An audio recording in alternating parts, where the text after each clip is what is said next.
Okay, everybody, hi and welcome back to another episode of Faith Brunel's Insights. I'm Faith Brunel and happy February. I hope you're all doing well. I thought today would be a perfect time to solo podcast, as I like to term it, without a guest speaker. And today is part one of my series called University Prep Unveiled.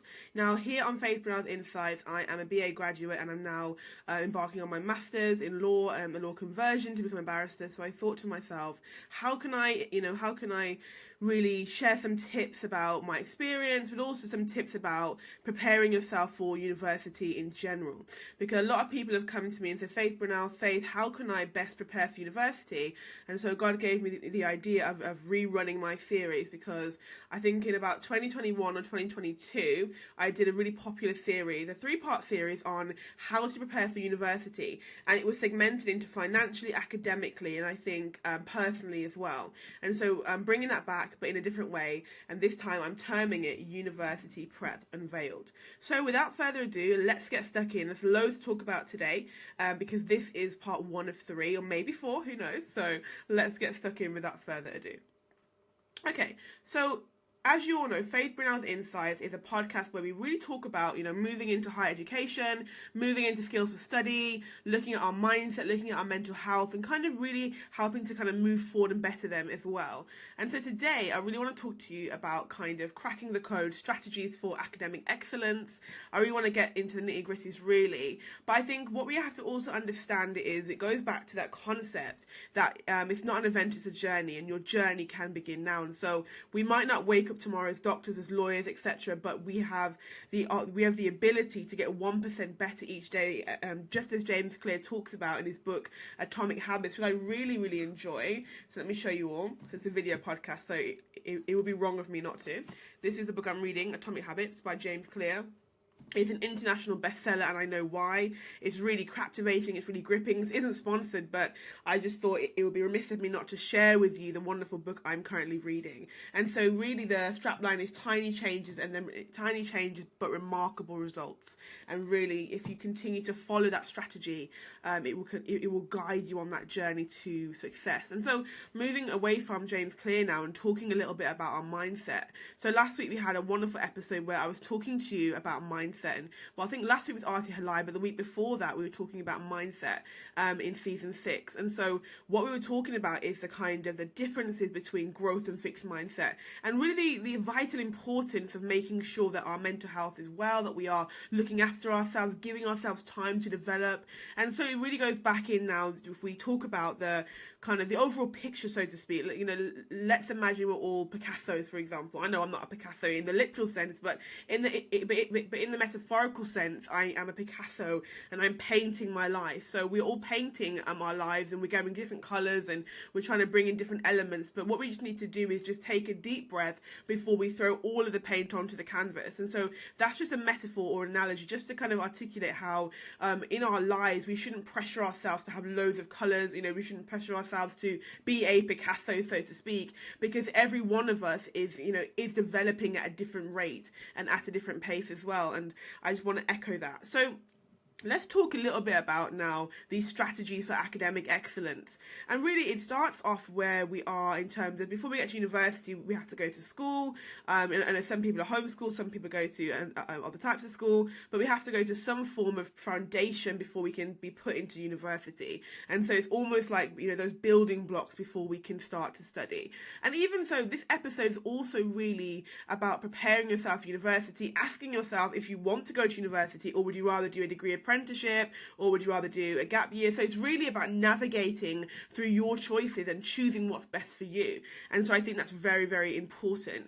And so I want to just talk about an acronym. It's planning prevents poor performance. And so this episode will help you to kind of bring in a few tips and tricks for planning, preventing poor performance, time management and organization, really. So let's jump right in. So one thing I always maintain when it comes to academic success, that what are some practical tips that you can implement to really excel academically? And so I'd say that academic success, it's essential to establish effective habits for study. You need to have some good study habits. And so if you look at people who are top in their school, who've got top grades, what they do, they have effective habits for study, skills for study, or study skills that they always implement, that they have a study plan, a schedule, whether it be blurting, active recall, whether it be Cornell method, Pomodoro method, flashcards, etc., active reading, consolidation, study sessions, group study sessions, there's always things that people are using. But what's really important to pivot here is that actually not everybody will benefit the same way from a method. So let's say, for example, we have student A and student B. Student A excels through flashcards, Quizlet, Anki flashcards, digital flashcards, and physical flashcards, whereas student B tried flashcards, it didn't work for them, and so they picked up the Cornell method. And the Cornell method was that tipping point. It allowed them to really tap into their academic prowess. And so it's really about navigating and understanding what works best for you. And so today I said to myself, let me do a video podcast so I can talk you through a few of the skills for study that I personally enjoy. This is one of the books. I'm on this side so it doesn't block my face. This is one of the books, and I know you can't see because of the lighting. My desk is literally in front of a window, but here we go. This says to-do list and notebook, and this is sold on our Etsy and Amazon, and this is basically like emulating the priority matrix. Looking at kind of prioritizing tasks in our lives, because sometimes we bombard ourselves with loads of tasks that we want to complete, but it's about taking a deep breath and thinking to yourself what is really important. Now, let me give you a practical example, because I love giving practical examples to conceptualize and substantiate my arguments. So let's say for me, I am a master's student, and I know that I have to go to class every week. I know I have to prepare for class every week, for said class every week.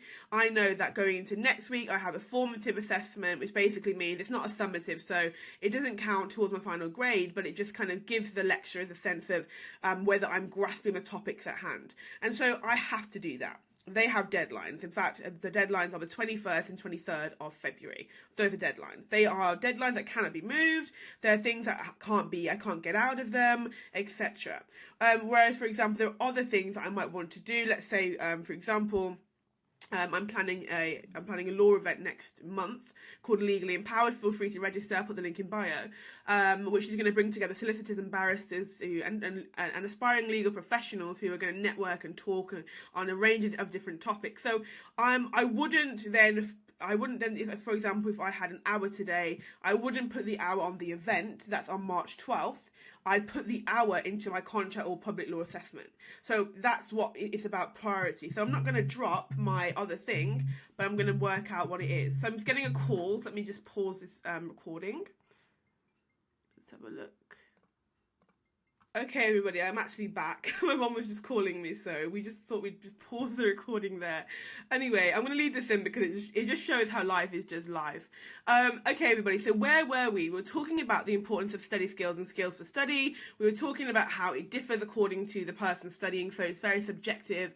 And so some people will find that actually there are certain skills for study that really help them to do well. For example, and then we talked about the priority matrix, the Eisenhower matrix, which basically was created by Dwight Eisenhower, and really it's talking a little bit about the organization and also prioritization as well. So the Eisenhower matrix was actually created it was created basically to help with prioritization. It was created in terms of looking at, understanding, as we said before, what's actually important.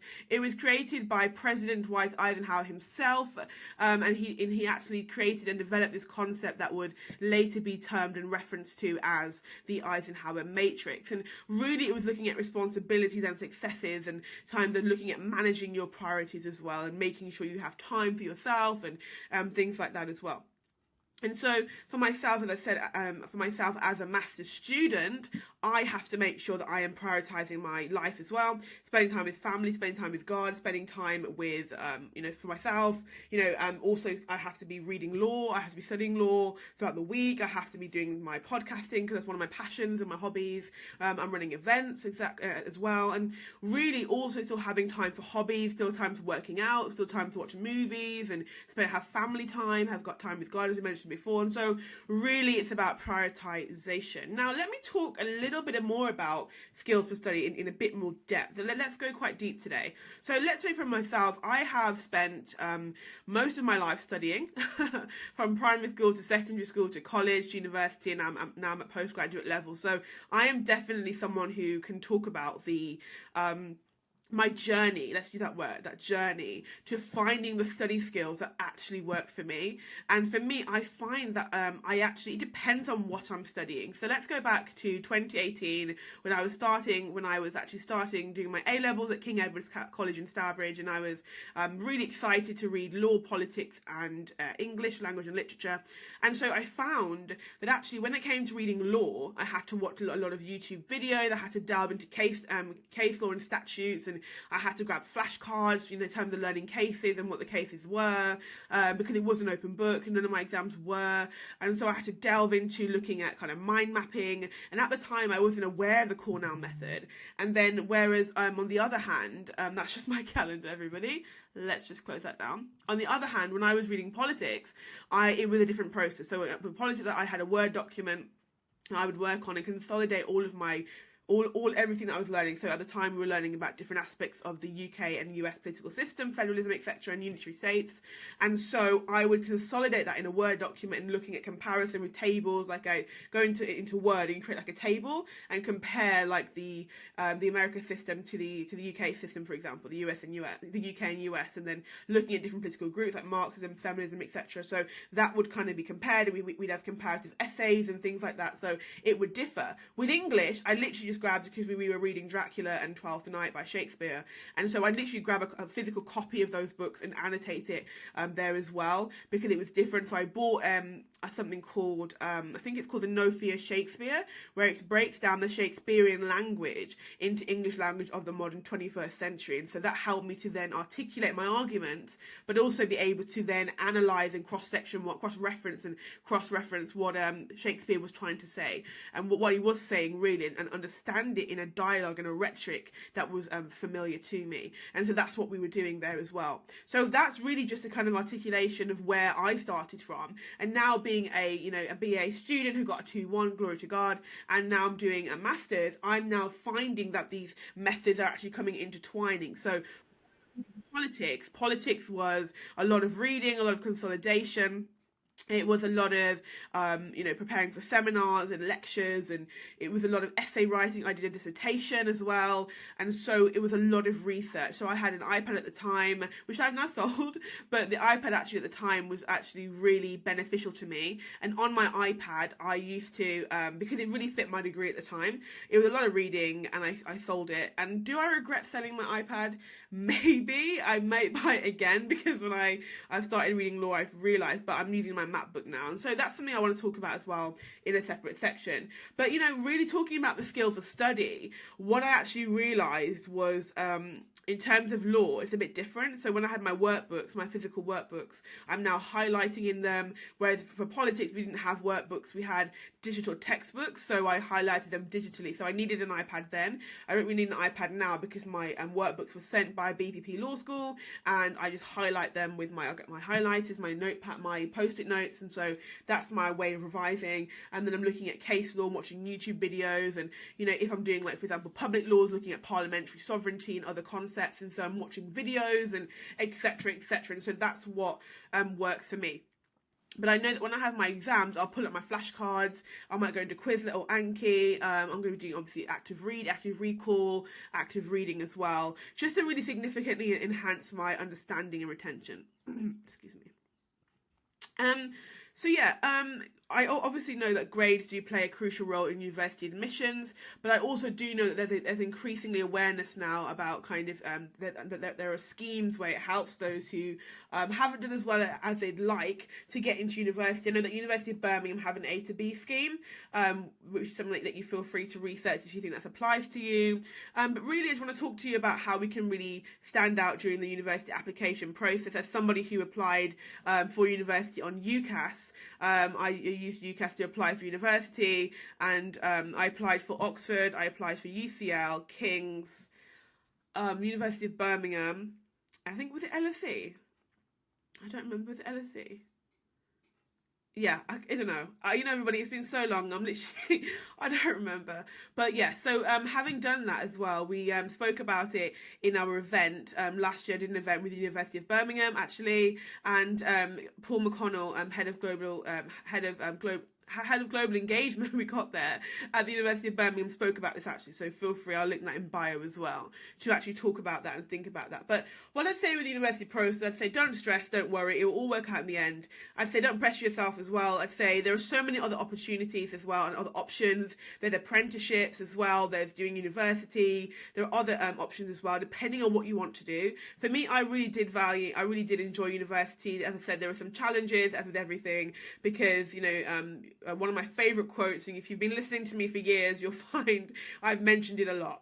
So Booker T. Washington was one of America's first black educators, and he said that success isn't about success. Success is actually about the obstacles you've overcome to get to that success. And so I really enjoyed the university experience, but feel free if you have any questions about student finance, any questions about academia, any questions about the transition from A level to university level. I speak about this all the time. And even looking at the transition between first, second and third year themselves, that is something really, really to be of note. Because what I found was that going from first year to second year was a jump as well, because they kind of lecturers expected more from you. The modules themselves were of a higher level, of a higher ilk, and so you had to be ready. I'd say going to university as well, I'd say it's a process of kind of being more independent. If you move away like I did, I moved to London, it's a process of learning how you study best as well, how you revise best. I find that I benefited from going to the library at King's. They had a number of libraries, the Morn Library, Franklin Wilkins Library.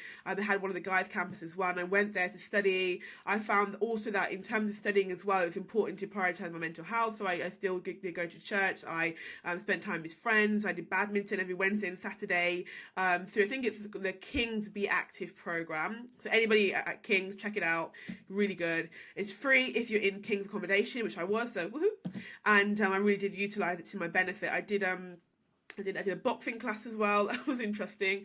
So really, it was another way of just getting out there and kind of doing things that weren't necessarily like academic, but it still helped me to enjoy that university experience as well. I also had the opportunity of interviewing Professor Anand Menon, who works for UK and Changing Europe, and that was really fun. I had opportunities to go to a Franco-British Relations lecture series.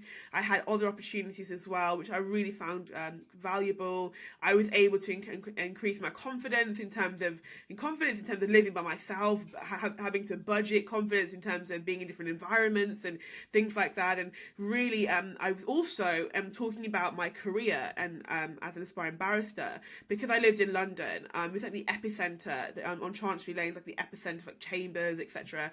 And I was able to go to several open days as well. I went to Landmark Chambers. I went to Clifford Chance Law Firm in person. I went to BT. I went to the head office of BT. While I was there, there's so many other ones, but I can't think. It's when you try to think about everything and you try to consolidate it in your mind and you forget. There's another law firm I went to, and I'm trying to think about it, and I can't remember. But all I will say is that it really helped me in terms of networking. So what is this episode really about? Well, we're just talking about university, we're talking about mindset, we're talking about opportunities as well. And really, all of the opportunities were because of the grace of God, and also because I've also subscribed to quite a few, newsletters. So I know that in terms of, let me think. There's other opportunities as well. All I would say, and feel free to quote me on this, networking is key, it's essential, it's vital, it's beneficial. Networking can be the difference between getting your dream job and not getting a dream job. And not just because you don't have the ability, but you have to be in that right space, you have to be visible as well. And I think that I literally, when I was in college, I had 40 connections and I wasn't really utilizing LinkedIn. And now I have over 2,000 followers. And now that's not really to show off, but it's to demonstrate the importance of networking and demonstrate really the importance of putting some effort into bettering your profile. I worked with the Prince's Trust, and I went to a Barclays LinkedIn day. I did one with Uptree back in the pandemic. I've done several events as well about bettering my LinkedIn profile, and so someone reviewed my profile and said, wow, this is great, but it was a journey to get to that point, because at one point I wasn't sure what photograph to use, I was not sure about what kind of bio to use, I wasn't sure about, and how often do I post, etc. Now I'm just networking with people, and I'd say about 85% of my guest speakers I found through LinkedIn. And a large majority of them I had not actually met in person, which is quite interesting. I'd not met them in person at all, but yet we were able to connect really well virtually and have a great podcast episode, and so that's really important. And really finally, I want to echo on consistency is key. Strive for excellence in your coursework, and if you encounter challenges, don't worry, I've encountered a lot of challenges, but don't let those challenges don't let them stop you or define you from getting where you are. And if you encounter challenges, don't hesitate to seek support from teachers or tutors.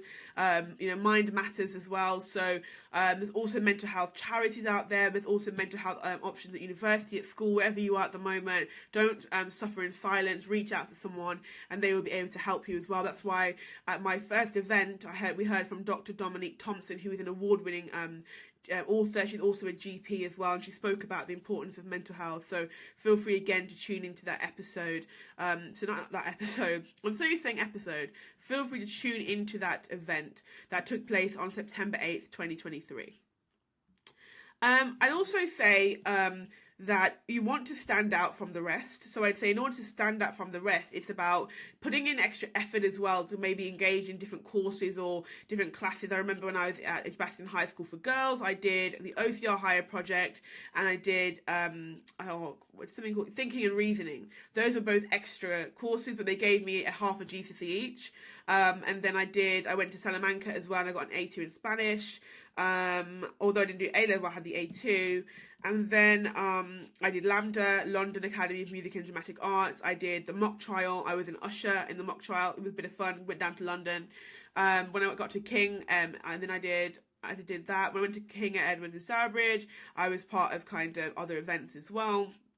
And just about, spending time with friends and trying to do other courses. So what I tried to do as well when I was applying to Oxford, I went to the ALNAT classes, which is it's like an aptitude test as well. I went to other kind of classes as well that I could just to kind of get stuck into it. And then when I got to King's, I was part of KCL UNA, the King's College London United Nations Association. And that was really good to kind of have a mock trial in terms of looking at how it would be in the United Nations, which is where I aspire to be. And so that's something as well I did. And podcasting and engaging with different guest speakers and going to networking events and chambers. And what I'd also do is when King's were holding like employability events, I went to those events as well. They held a law employability event. It was on the Strand campus, and I went there, and it was really, really beneficial, really, really good, really inspirational as well, just to hear from barristers and solicitors as well. I also took up all of the opportunities to meet with a one-on-one with the employability team. So back at King's, we had, I think it was called King's Careers Connect. It's testing my memory now, but yeah, King's Careers Connect, and I had a one-to-one with a very nice lady. We had a good chat, and really she helped me kind of navigate some of the options I had as an aspiring barrister, and that was really, really beneficial. So really what I'm getting at here is utilize everything you've got. They want to see you succeed. They want to help you. Use everything you've got. If you're struggling, go to them as well. If you need support, etc. And what I'm trying to do here at FBI, Faith Brunel's Insights, is we've got several events coming up this year. Next month we have Legally Empowered with with a legal director from DWF law firm, and other chambers, etc., and a qualified solicitor for 17 years, etc. Past president of the Birmingham Law Society. And so what I'm trying to do is just give you, again, work experience, and all these events are free. And work experience, actually, let me take a sip of water. Work experience actually is really important as well. I'd say it's really important because it gives you a sense of what you're going to do when you actually get to your career choice, and also it allows you to see what you don't want to do as well. Because I actually wanted to be a clinical psychologist when I was back at EHS. I wanted to be a clinical psychologist because I loved behavioural analysis, and I love to look at body language and etc. and personalities and things like that. And it's good, which kind of feeds into being a barrister, but it wasn't really what God was calling me to do and what I really wanted to do. But it was when I actually at EHS did the mock trial that we mentioned before, I realised I had a passion for law, did A-level law, and then went to King's, read politics, and then I thought, oh my gosh, yeah, I still want to do law. And so there's that as well. And so, there's things like that that really help you to understand and ascertain what you want to do and what you don't actually like. And I've done a lot of work experience. I did a week at Shoesmith law firm. I'm now looking for mini pupillage as well, where a mini pupillage is like not a prerequisite, but it's like it's a mini pupillage basically. I've just said the same thing, but pupillage is where you work with and shadow a barrister, and the mini pupillage is about a week or so where you're just working with barristers, going to chambers, you could be going to court, etc. And just to give you a sense of what you would be doing as a practicing barrister of England and Wales. And so that's really, really important. But yeah, so work experience, and I've literally reached the end. I think I had a few things I think I wanted to say to you all, which I think I've said. I've talked about classes as well. Yeah, extracurricular activities. Again, it's really fun as well to have some time away from your studies as well. To just have fun and live life. As I said, I loved playing badminton every Wednesday and Saturday. Met new friends, etc. I love doing other activities. I love going to the gym. But when I was back in Birmingham, and things like that. What else did I do? Other hobbies. I draw. I'm not a Picasso, but I draw. Things like that. Spend time with friends and family. I went to see my nan yesterday, so that was really nice. Just things like that. Just really having fun in life as well. And being a well-rounded student, being well-rounded in terms of being cultured, being aware of different opportunities as well. I know King's in second year did offer a study abroad. I did take that up, but it was in the mid-pandemic. So I think that's something you could consider as well if you are interested in kind of transcending international boundaries and borders. And really, extracurricular activities are invaluable. They showcase your interests, your leadership skills, your ability to have a work-life balance. And so when it comes to being in your career profession, it helps you to say, oh, I did this. And even if it's not directly relatable or applicable to the field you want to be in, it's something called transferable skills. And so transferable skills for me are vital, because I used to be a barista, and a barista and a barrister people confuse in terms of pronunciation, but it's not actually the same thing. And it's not actually, they're not linked, but it showed my commitment. While I was studying at college, I had a job, and then I worked at Salvages when I was at King's. I worked at Salvages in Oxford Street, so while I was at Salvages, I did this, etc. And so, again, just shows your ability to balance multiple commitments. But don't just do it just to tick boxes. Choose activity that interests you. It could be debate club, it could be knitting club, it could be chess club, whatever it may be. Choose whatever really interests you, and demonstrate that passion outside of the classroom as well. And really, yeah. So it's just really about, the importance of nurturing a passion for learning beyond your grades as well. Cultivating your love for this knowledge, and, why it's so crucial as well. And I want to finish off by saying this. Learning is a journey that I'm still on. It's a lifelong journey. Find subjects that captivate your interest. I know that at GCSE you can't choose. You can choose some subjects. I know that at GCSE you've got to do the standard subjects like your sciences, your English and maths, but when it comes to I think you can choose the other ones. I chose religious studies, I chose Spanish, I chose history, I chose and business. I did business as well. And then at A-level, I did politics, English and law. At BA at King's, I did politics, and now I'm doing law masters. So really choose what really works for you. Choose subjects that genuinely captivate your interest. Explore beyond, what you want to do, and allow you to just be yourself. Because when you love what you're learning, academic success is a natural byproduct. So conclusion, which I've said probably before, but balancing your academics and your extracurriculars can be challenging.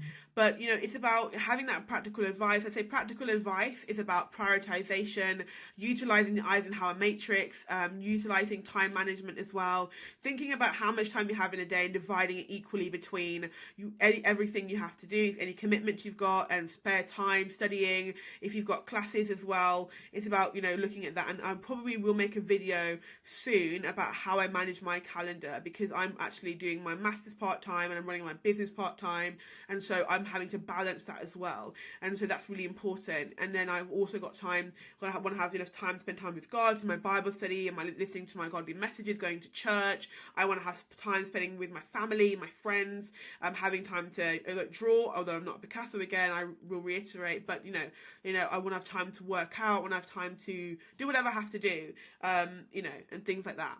And so, remember, it's not an event, it's a journey, and learning how to use your time effectively is a skill that will serve you well in university and beyond in your career, really. And really, so as I said, mentioning personal anecdotes, high school can be challenging in terms of, it can be challenging in a range of spheres. But remember that setbacks are opportunities for growth, as we go back to my favourite quote by Booker T. Washington, talking about really the epitome of success and what success is. As we said, I'm reiterating today, don't be afraid to ask for help, stay resilient in the face of challenges, and know literally that every obstacle is a stepping stone to your success. Don't let it be a setback. Push yourself, and I know that you will reap those results. But again, do not suffer in silence. If you need help, do reach out to those who are there for you.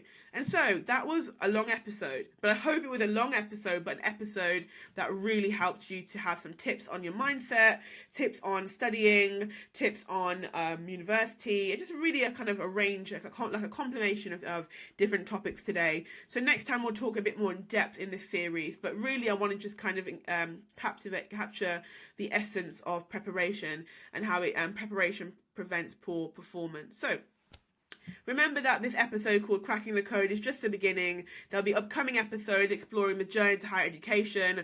I'll talk a little bit more about my BA and my MA at the moment. I'll look at kind of student finance and financial options as well, university options, choosing the right university for you, and financial planning. So thank you for joining me on the Faith Brunel's Insights podcast and this episode called University Prep Unveiled. Whether you're a student, parent or educator, please stay tuned for more insights to how you navigate this path to higher education.